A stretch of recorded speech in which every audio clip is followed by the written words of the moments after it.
Was ist die Frage auf die Antwort? Nein. Joso, hast du noch einen?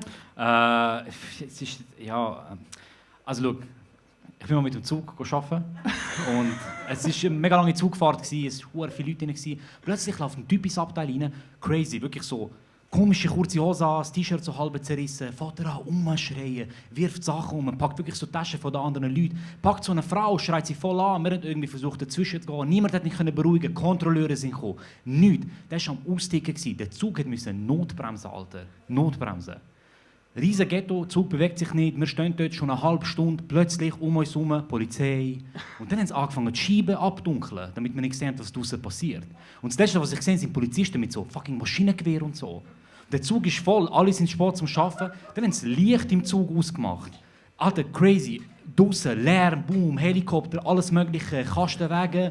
Dann haben sie den Typ rausgeholt und irgendwie war noch eine riesige Szene. Und dann haben wir mitbekommen, dass der Typ, lustigerweise, der Typ, der so ausgerastet ist, Sven, du weißt, ich habe die Geschichte mal erzählt, nicht?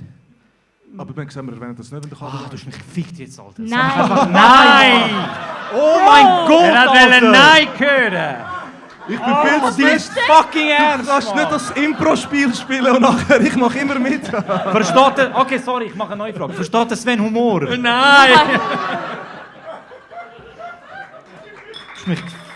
Schau mal, wie viel Text das ist, Schwarz. Was ist die Frage zur Antwort? Ja, Brudi. Sven, ich erzähle nachher so einen Witz, der eine lange Geschichte ist und du musst einfach Nein sagen.